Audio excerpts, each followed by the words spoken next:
اسمعوا الصوت ده بس الاول كده وبعد كده هنخش على الوصفه.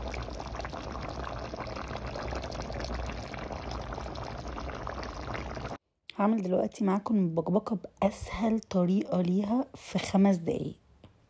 حطيت شويه زيت وبعد كده نزلت ببصلايه متقطعه قطع صغيره، وابتديت اقلبها لغايه ما تدبل بس ما تاخدش لون.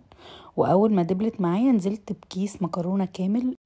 طبعا البقبقه بتبقى عايزه مكرونه مقصوصه. ابتديت اقلبها شويه كده مع البصله يا دوبك بس تاخد مش لون، يعني تتشوح كده. كنت سلقه لحمه مقطعاها كيوبس صغيره زي ما انتم شايفين كده، ودي كانت اكبر حته في اللحمه. بصوا المرحله التانية احنا هناخد شوربه اللحمه باللحمه دي ننزل بيها على المكرونه، علشان البقبقه المكرونه بتتسلق او بتستوي في الشوربه بتاعه اللحمه والصلصه وكده. وهنا كنت قلبتها كويس خلاص بعد ما نزلت كل حاجة عليها كده، ونزلت بعد كده بالصلصة. انا كان عندي للأسف الصلصة مفرزة ومش عايزة تفك، فقلت مش مشكلة تفك في شوربة اللحم. وابتدت اقلب فيها لغاية ما الصلصة فكت، ما خدتش معايا 15 ثانية 20 ثانية وكانت فكت خالص. وبعد كده نزلت بصلصة جاهزة معلقتين كده بس عشان يديها لون اغنى. ونزلت بقى بالتوابل مرقة وفلفل اسود وملح. وطبعا الملح على حسب، كل ما تدوقي تحسي ان الملوحه كده مظبوطه خلاص. وشطه على حسب الرغبه، انت كمان ممكن تحطي قرون فلفل تسيبيها تستوي مع المكرونه، بس انا يعني حبيت احط شطه بس كده قليله مش اكتر. وقلبتها كويس. عايزه اقول لكم ان المكرونه ما خدتش 5 دقايق وكانت ابتدت تستوي وتتشرب من الصلصه والتوابل وشوربه اللحمه. بصوا هنا ما كانتش يعني كملت بجد 5 دقايق وابتدت تبقبق كده وتشرب كل الصوصز دي.